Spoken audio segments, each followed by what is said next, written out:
Okay, we'll call the Tuesday, October 15th, 2024, Williams County Board of County Commissioners meeting to order. Beth, will you call roll, please? Barry, Here. Corey, Here. Bo, Here. David. Here. We have a quorum. We will continue. We'll start with the Pledge of Allegiance. I pledge allegiance to the flag of the United States of America and to the republic for which it stands, one nation, under God, indivisible, and with justice for all.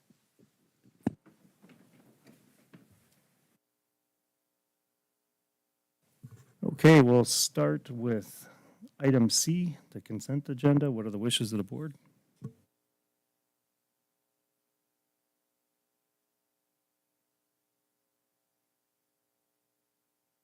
Make a motion to approve the consent agenda. Do we have a second? Second. Is there any discussion? Hearing none, Beth, roll call vote, please. Barry, Yes. Corey, Yes. Steve, Yes. Bo, Yes. David. Yes. Motion passes. Moving on to item D, public comments. These are general public comments, not related to anything on the agenda. Okay. Seeing none, we're going to go on to item E, new business. Number 1, Dr. Herning.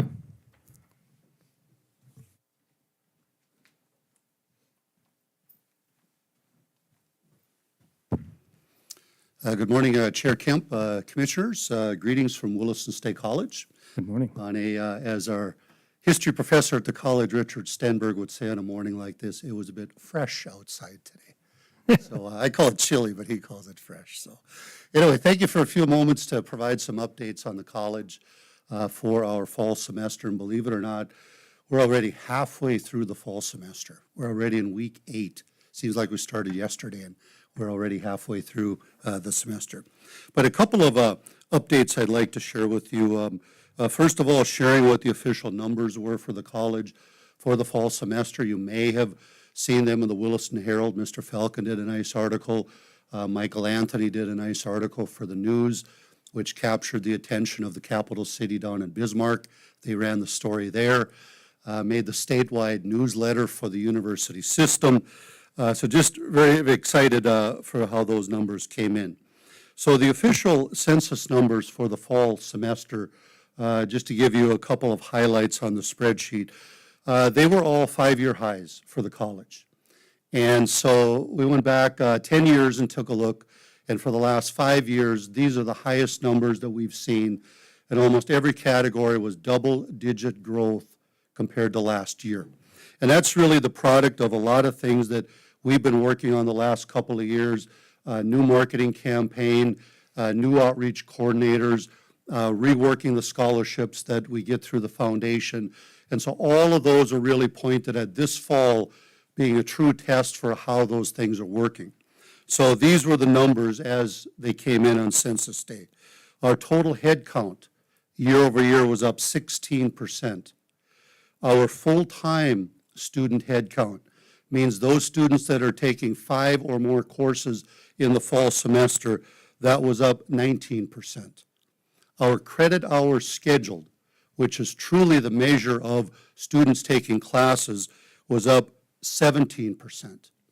Our freshman head count, which last year was the highest in 4 years, was even higher this year. We had 724 new freshmen, which was up 12% over last year. Our sophomore student count was up 25%. And then taking a look at the dual credit, which is high school students taking college courses while they're still in high school. And many of you may know of kids doing that from the local schools.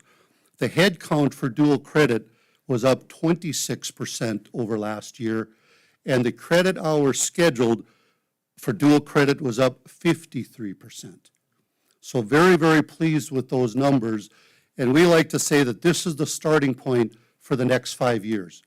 So we've already had meetings talking about next fall, and we look to do another 16% next fall and another 16% on top of that. Now, when you have numbers that big, you have a housing crunch. We are full. we made a trip to Bismarck, to Rough Rider Industries, and we brought back 50 additional beds for the dormitory. And it just so happens that our rooms are big enough where you can add an extra bed or two because of the size of the rooms. So we officially added 30 beds over what is normal capacity at the dorm. And this is before we enroll a single student in the new healthcare programs that are coming next year, and before we enroll a single student in the cross-country programs that we're adding next year. So it's a good problem to have, and later this month I'll be having a conversation with our foundation board in terms of what's going to happen next fall when we have even more students than we had this fall in terms of campus housing. So those are the numbers as we have them for the fall semester. In terms of capital projects, as you're aware, we have two projects that are still in process. The Child Care Center finished last fall, and now we have the turf project and the new healthcare training facility. If you've driven by the college in the last week, you'll notice that there's some beautiful green turf that has been laid on the baseball field at the college. As of last night when I went home, probably about 90% of the turf on the baseball field has been laid, and it is absolutely strikingly gorgeous. Mammoth out of Minneapolis is doing the project, and the stripes on the turf on the field is alternating colors. So it's a strip of lighter green, a strip of darker green. So it's really eye-catching when you drive by. They've also laid the turf for the infield. Looks like dirt, but it's not dirt. It's actually turf that is colored to look like dirt. And so they will be finishing the baseball field hopefully in the next week here. Then the fence goes up around the baseball field, and then hopefully they're at a point where they can get to the softball field before Old Man Winter rears its ugly head here later this fall. In addition to that, there are grandstands coming for both fields as well as a press box, and lights coming for both fields, and then a fence that goes all the way around the entire outside of these two fields to really truly make this a complex. And as I was visiting with Helen a few minutes ago before the meeting started, a complex that is not just for the college but for the region. So as the high school teams need to play there in the spring, as teams from Tioga or Stanley or Crosby or Watford City, if they need an extra field to play on, that's what we're here for. This is truly a regional complex in that sense. We hope to get everything done by mid-November, but if they need to spill over to the spring, probably some of this work will spill over to the spring once we warm up. And then the third and final project is the healthcare training facility. It's a little bit off the street, so you can't really see it from the road unless you drive into the campus. It's just on the east side of the dorm. The basement is completely finished. All the concrete has been poured. A lot of the innards, the wiring, the plumbing and everything has been brought into the basement. And on the week of October 27th, you're going to start to see beams going up. They'll be arriving that weekend, and on October 27th, they'll start erecting beams for the structure. With those beams, they hope to get a roof on, and they hope to have the walls enclosed no later than the second week of December so that they can work inside the entire winter. Still on schedule for a completion date of November 2025. And also, we have received the third and final bid package for this particular project, and on schedule and on budget. And there's about a little over a $3 million contingency that is being held for the project should there be any change orders or cost overruns as they continue to work on that project. In addition to that, we have in process 11 different degree programs as we speak. They have been approved by the University System Academic Affairs Council. They are now going on to the Board of Higher Ed at their meeting later this month for final approval. And the 11 programs that we have in process are, there are 5 certificate programs. The first one is Certified Medical Assistant, Emergency Medical Technician or EMT, Medical Administrative Professional, Medical Billing and Coding, and Phlebotomy.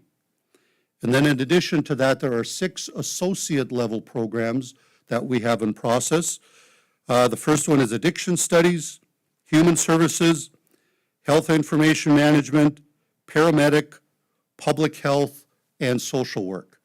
And then one other program that is almost ready to be dropped in the hopper is digital sonography. That's the first bunch of programs. On the back side of these, we will be doing a program in Surg Tech, we'll be doing a program in respiratory therapy, and doing a program in Rad Tech. So those are still to come on that front. And then the last piece I have, when I was here last time, this wasn't ready yet. It's the booklet for the healthcare building. Now that the building is fully budgeted, fully funded, and we are in building process, Hunter Berg from the foundation and I are making visits throughout the region, much like was done with the well a number of years ago. And if you go into the well, you see plaques all over the well. The walking track was sponsored by Western Cooperative Credit Union years ago. Some of the locker rooms were sponsored by the Bank of Tioga, and a number of different plaques throughout that beautiful facility that we have in place. Same thing with the healthcare building. In this booklet, a couple pages in, you will see a list of sponsorship opportunities. If any organization or any entity or any individual wishes to have their name on a plaque, on a room inside this building, or name on outside of the building, they can do so. And we will recognize that in 3 ways. Number 1 is going to be on the building itself with a beautiful bronze plaque. Number 2 will be in the lobby. There's going to be a digital display that's going to list all of the donors and what they sponsored in the building. And the third way is on our website. We're going to create a landing page for this building that's going to list all of the donors with a link to their organization or wherever they would like us to link to. And right inside the back cover of this booklet is an actual wide-angle view of the building as to what it's going to look like. This is from the north side, looking at it from the well. And as you can see, it's a very, very striking facility. And the entryway is right where all of those people are gathered. And to the right of that, those windows on the first floor, that's going to be an executive boardroom.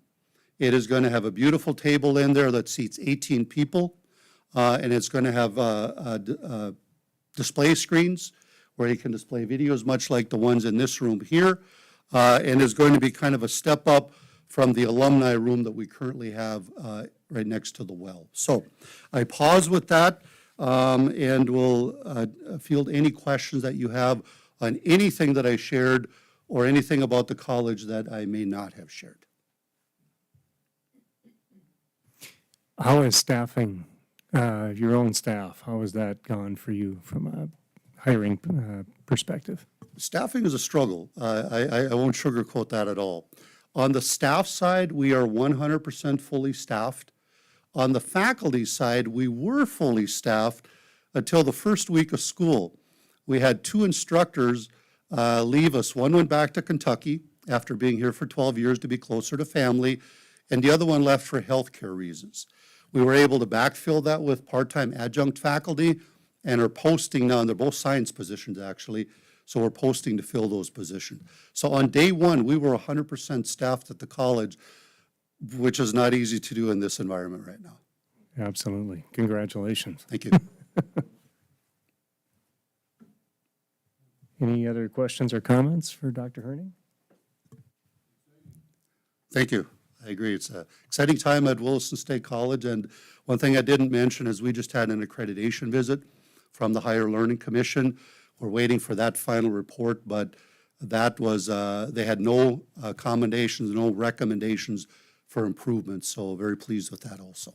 Well, congratulations on all the above. You bet. Thank you so much. Thank you. You bet. Okay. We will move on to report, item F, report of department heads, starting off with the auditor. Good morning, Commissioners. If you remember when I came before you a couple weeks ago, I talked about it being a unique situation with tax foreclosure this year because everything was happening on the 1st.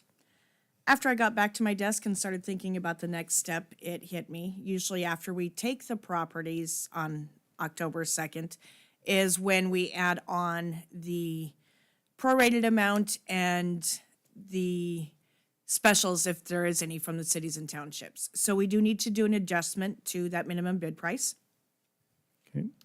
And you have that on your list. It's at the very last column that's on there. So you need a motion to amend, Correct. including the suggested minimum, new updated suggested minimum. Okay, what are the wishes of the board? Brenda, can you tell me that again? Why are we amending it?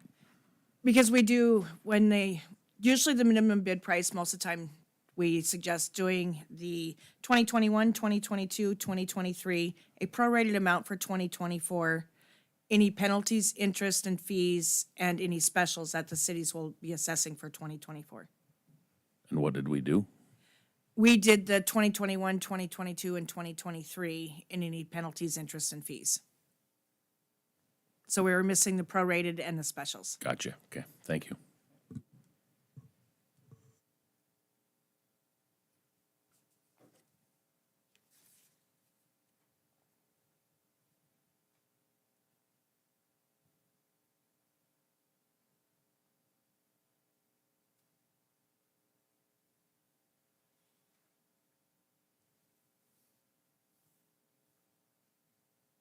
Well, I would make the motion to amend those numbers. Second. Okay, is there any discussion? Hearing none, Beth, roll call vote, please. Corey, Yes. Steve, Yes. Bo, Yes. David, Yes. Barry, Yes. Motion passes.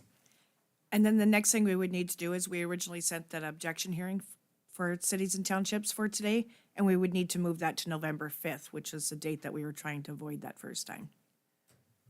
Because that coincides with the election. That is Okay, Election Day. okay, you need a motion stating that? Yes. So moved. Is there a second? Second. Any discussion? Hearing none, Beth, roll call vote, please. Steve, Yes. Bo, Yes. David, Yes. Barry, Yes. Corey, Yes. Motion passes. Thank you. Thank you. All right, moving on to item number 2, highway and engineering.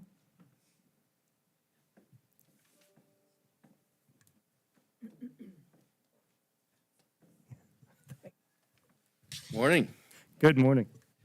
So our federal safety program, SS4A grant, we have a contract authorized to signature. It's a study to do the whole county and look at the safety issues wherever there is some and put a package together, and then we can apply, after that is done, then we can apply for safety grants, federal side of it.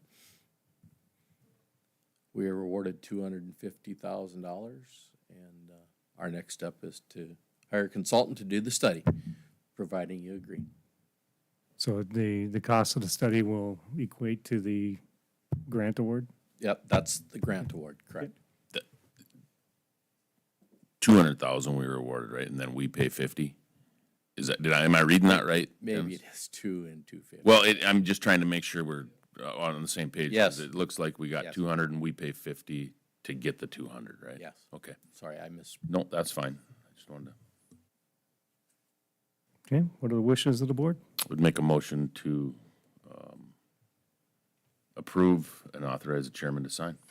Is there a second? Second. Any discussion? Hearing none, Beth, roll call vote, please. Bo, Yes. David, Yes. Barry, Yes. Corey, Yes. Steve, Yes, motion passes.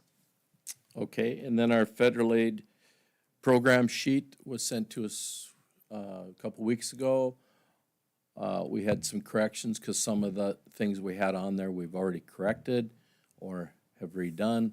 So I sent the corrections back to them, so I do not have the official sheet today. So we'll have to bring it when it is approved by DOT and gets back to us. I was hoping to have it today. Other than that, Then on the road maintenance agreement, that'll be coming up in the next month, next meeting for approval for the maintenance part. That's our annual one. Okay, Okay, that's it. thank you very much. Thank you.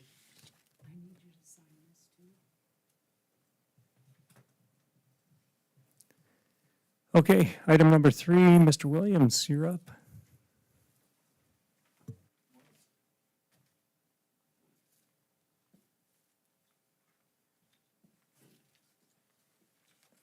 Morning, Commissioners. Good morning. How are we doing?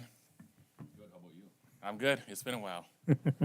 Well, thank you all for giving me this opportunity just to give you all the status update of my office. And essentially, I just wanted to, I got a few points that I wanted to bring up just to give you all a look into what we see on a daily basis here. So essentially what I did was I looked at some numbers as far as where we are right now, caseload-wise, as compared to where we were a year ago at the same point. And obviously, Williston is continuing to grow, and there's an influx of people here, jobs and whatnot, so families relocating. But at any rate, at this same time last year, our office had taken in roughly around 1,300 criminal cases, with an additional 97 juvenile cases and 19 mental health cases. So not only are we covering the felony, misdemeanor, traffic infraction charges, we also handle juvenile hearings, mental health proceedings, and that takes up a significant amount of time too. Where we are at this point with the criminal side, as of yesterday, 1,405 cases on the criminal side, 102 cases on the juvenile side, and 29 cases on the mental health side. So to echo the sentiments, I'm sure, of all the department heads in the room, it's been a busy year here, but we're maintaining. And if you break those numbers down into, there are 4 attorneys on the criminal side in my office across the street. That's about 450 cases per attorney that each attorney is carrying at any given time. So that's just a nutshell of how it's been looking on the criminal side.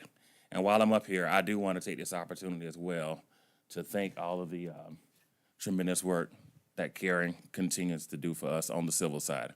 I know that you all see a lot more of Karen than you do of me.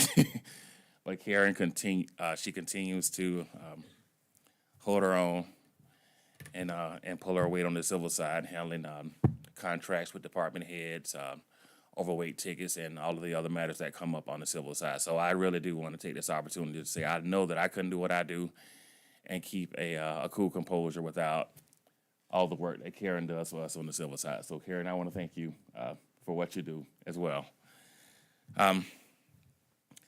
As far as staffing, I have, including myself, 13 members in the state's attorney's office. We are one body short. We are looking forward to filling that position as quickly as we can. And that's just not a problem here. Just to echo the sentiment of the gentleman from Williston State College just a little while ago, staffing, everyone has dealt with it, every department head. And unfortunately, in this line of work, it's just not everyone is cut out to be, quote unquote, a prosecutor. So I get it. And what we also get on the criminal side, every afternoon we get emails from the North Dakota Supreme Court just about new opinions that are coming down from the Supreme Court as far as criminal case opinions, civil case opinions, and we also get job leads and whatnot from folks that are advertising government jobs. And Cass County, Burley County, Ward County, and the list goes on and on. I mean, prosecutors are needed across the state. So it's not just an issue right here in Williston, Williams County. It's an issue across the state. And so hiring, it is what it is. Either way, we're pulling our weight, we're keeping our feet to the ground, and we're continuing to get these cases processed as efficiently and as thoroughly as we can. And I think, for the most part,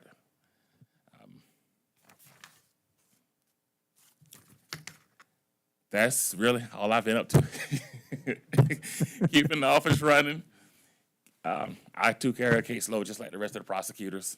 I don't do anything that I wouldn't ask my staff to do. So I'm a part of the, have my own caseload.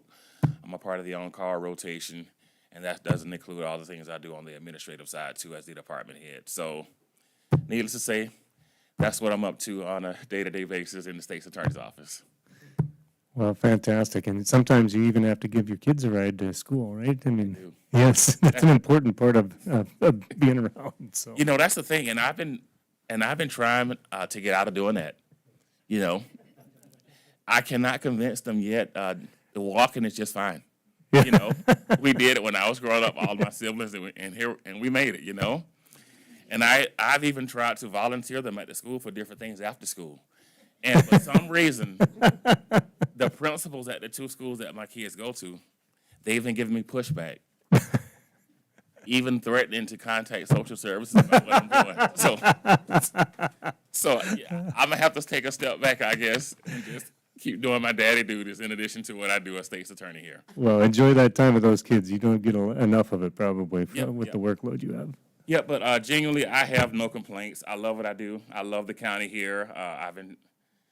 I'm still grateful for the role that I was entrusted to do as your state's attorney here, and so I'm gonna keep plugging along, just like I did from day one.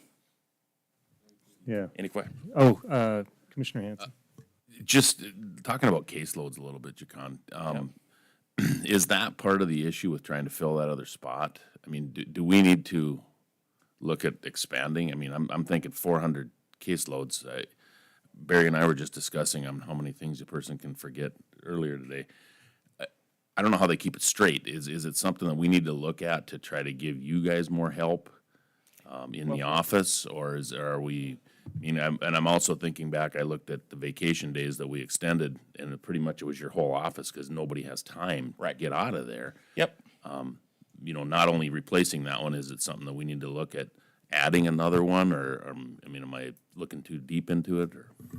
I certainly think the numbers certainly speak for themselves as far as the necessity for being fully staffed, and I wouldn't be opposed to considering that as we move further along, because I certainly think just given the caseloads and the volume of what we see, and the other added thing that we have here in Williston and Williams County too, in comparison to Cass County and Grand Forks County, population-wise, we are smaller, but we have what we always address in my office is a small city with big city problems. So we do get those complex cases in our office that require more time, more attention, more effort, more detail, bringing in experts to testify at these trials and hearings just so that we can prosecute those cases as best as we possibly can to get the results that we want. So we do have those complex cases that come through from time to time, and these are cases that you would typically see in the larger counties like Grand Forks County and Cass County, and they are occurring right here in our hometown in Williston. So I certainly would not be opposed to approaching that issue as we get further along. I certainly think it would be a tremendous asset if that's something that we could look at going forward for that office. And the other thing I was going to point out, Helen and her staff has been really good too about pumping out training modules for all county-wide employees. And you were asking, is something that the county could do. I also like the mental health,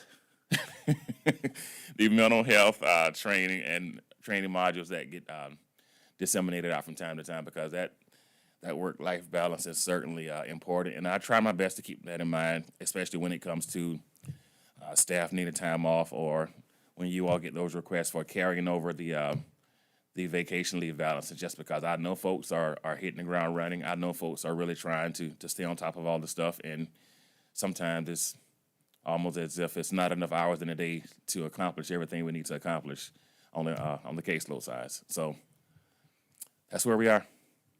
Well, thank you for all the hard work, and we're here to help. So whatever we got to do, let's try to do it. And the stuff you're getting from Helen, the principals requested you be sent that. I don't know why they're so sensitive these days, you know? Yeah. Thank you, Jacon. Thank you, Commissioners. Have a good one.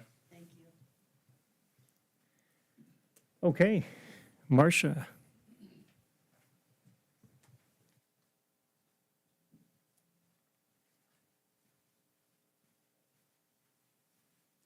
Good morning, Commissioners. Good morning.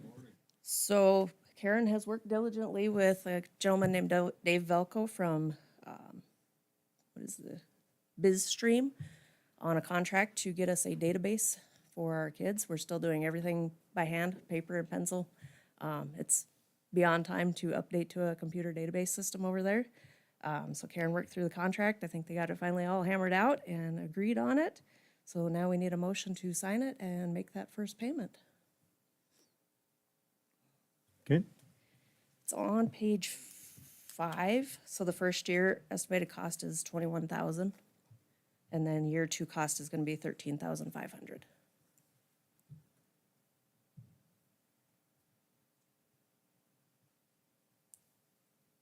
I would make a motion to approve the contract with BizStream and have chairman sign. Okay. Is there a second? Second. Any discussion? Hearing none, Beth, roll call vote, please. David, Yes. Barry, Yes. Corey, Yes. Steve, Yes. Bo, Yes. Motion passes. Yep. Perfect. Thank you, guys. Thank you very much. Any questions while I'm here on anything else? Staffing okay? Still looking to hire 2, but we got 2 hired, so that's helpful. Okay. So I still got 2 open. Well, hopefully they get filled soon. Same story as everybody else. Prospects then? We did some interviews a couple weeks ago. Hopefully we can keep plugging through it. I know Danny was gonna have it pushed out on Facebook again, and she's been doing the job fairs. So, keep looking at it. Perfect. Okay. Thank you very much. Thanks, guys. Okay, moving on to item G, Report of County Administrator.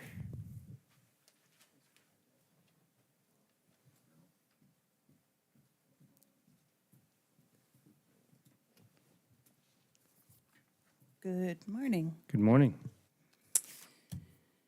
All right, I have a couple things for you. So the position report, I actually have 2 corrections officers to add to the request list. We had someone transfer from corrections to that task force intel analyst, so that's crossed off the list. But then we have a corrections opening. And then we had another resignation, so permission to fill those 2. So move. Is there a second? Second. Any discussion? Hearing none, Beth, roll call vote, please. Barry, Yes. Corey, Yes. Steve, Yes. Bo, Yes. David, Yes. Motion passes. You can see on the list, we're making progress in filling the positions that we had open. Remember I jinxed us by saying we had no openings for a while.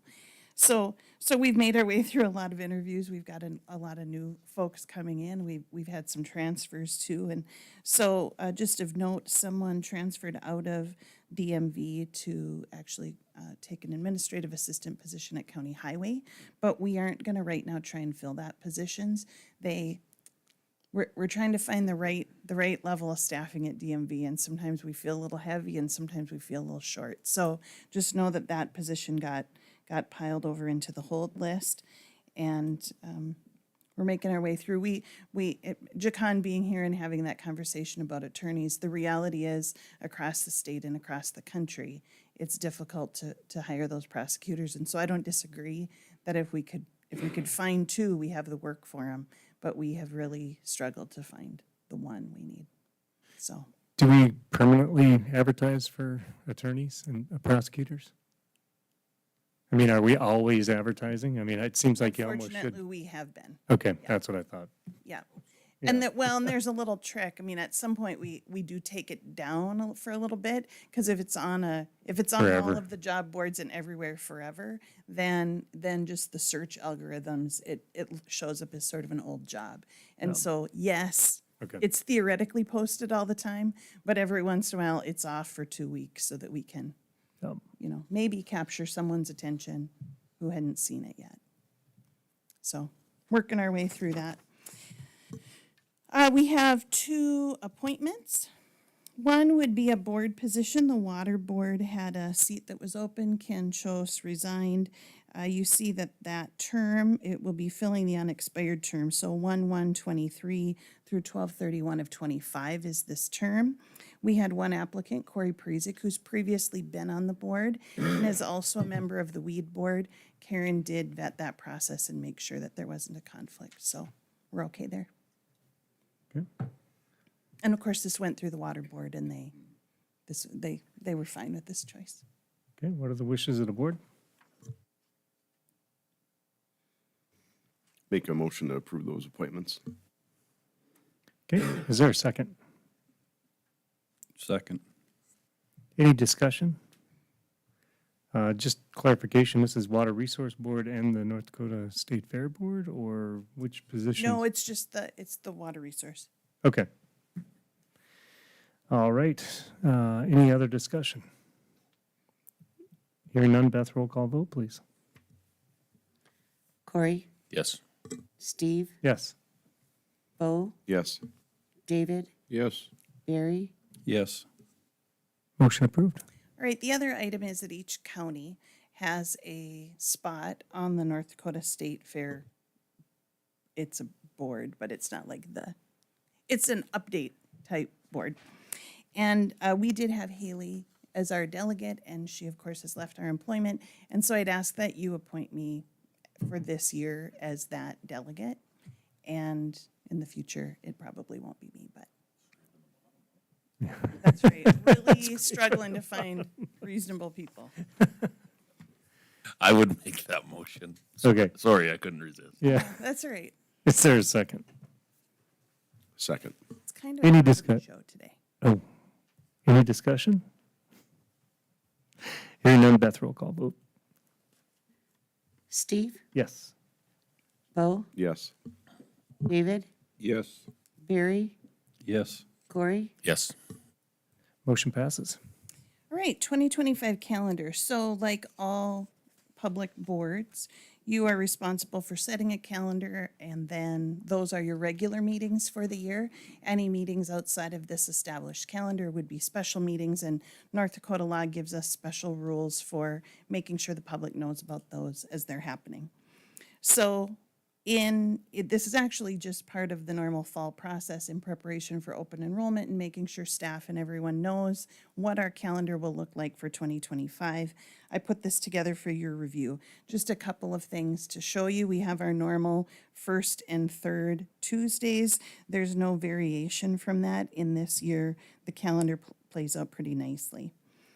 The last Thursday in January, we have begun to have what we really sort of call a budget hearing or a budget meeting where we talk about revenue and expenses for the previous year and plan to make some decisions potentially about cutting or adding projects, let's say, specific to roads as we get ready to try and bid those out.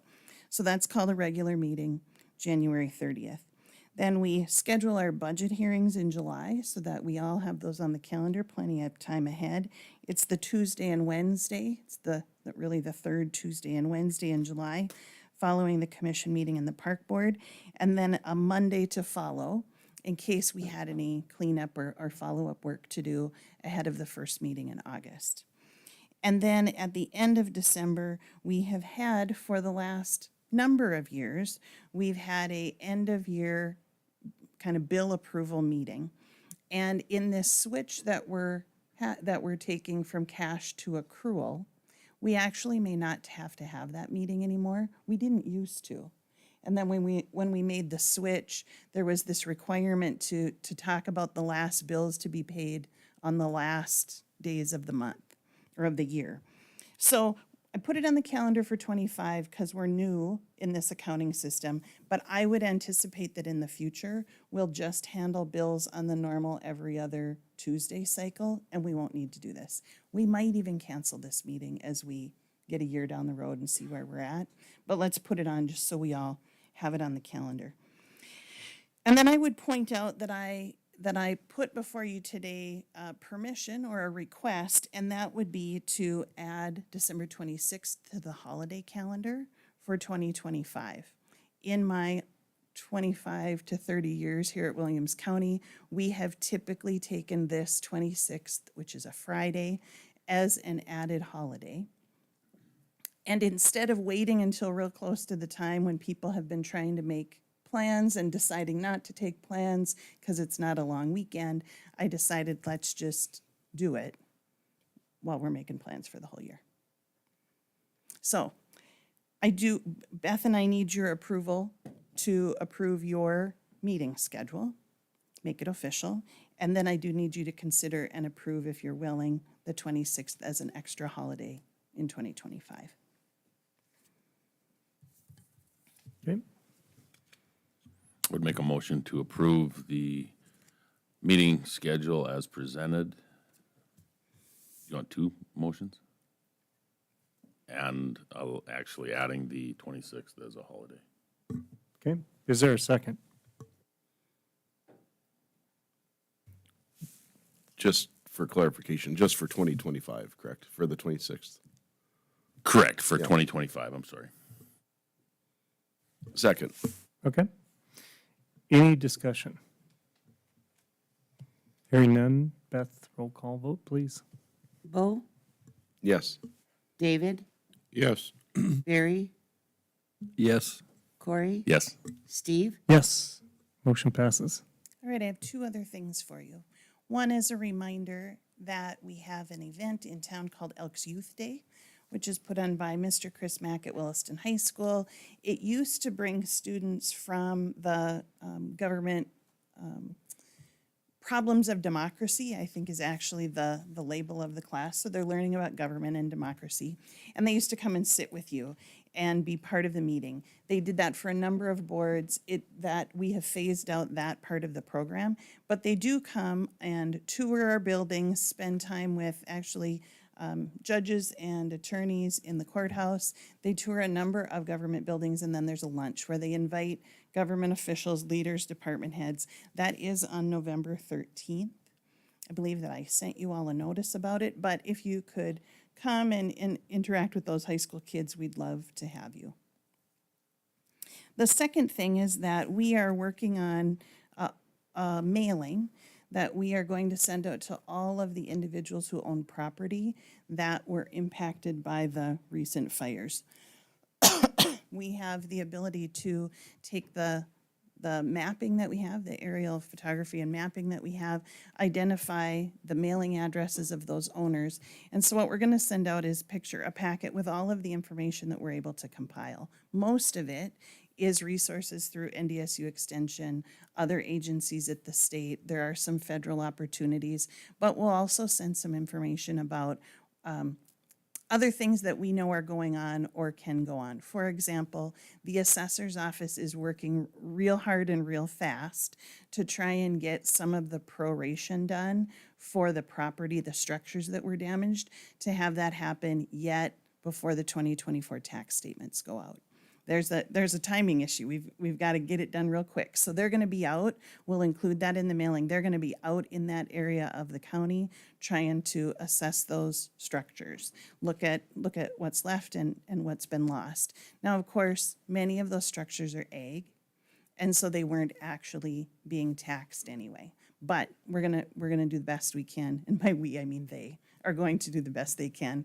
We just here and there, departments have information that we want to make sure that those property owners have.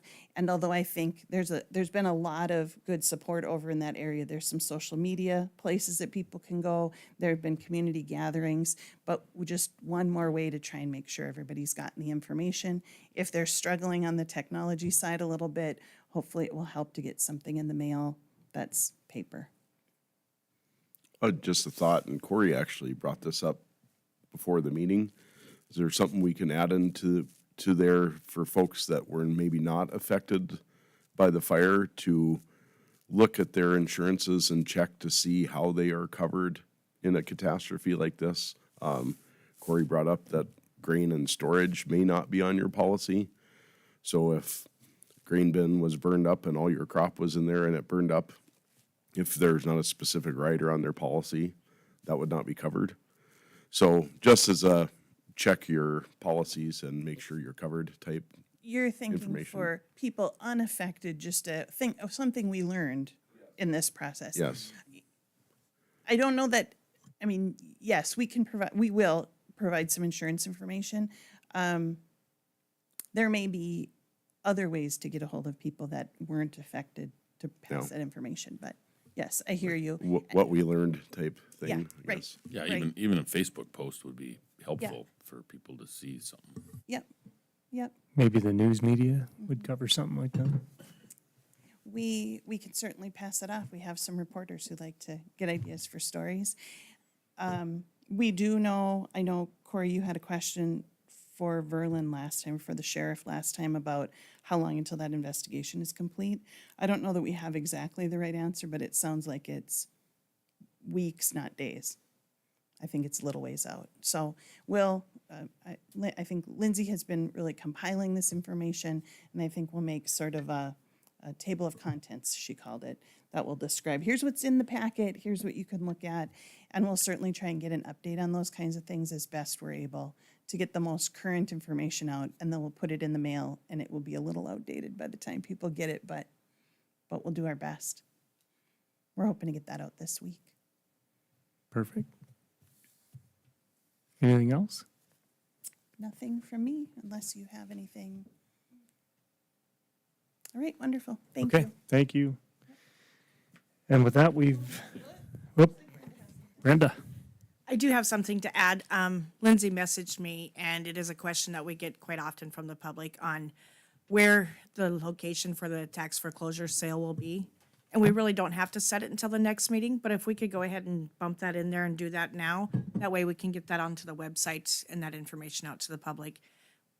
It'll be November 19th, and we need you guys to set the date and time, and we are suggesting the Williams County Training Room on the 3rd floor. Okay, And suggesting a 10 o'clock time. I would make a motion to follow those suggestions. okay, is there a second? And just to confirming, November 19th, 10 a.m., 3rd floor training room in the cab. Correct. Okay. Any other discussion? Hearing none, Beth, roll call vote, please. Steve, Yes. Bo, Yes. David, Yes. Barry, Yes. Corey. Yes. Okay, motion passes. Thank you. And with that, we have reached item H, adjournment at 8:48.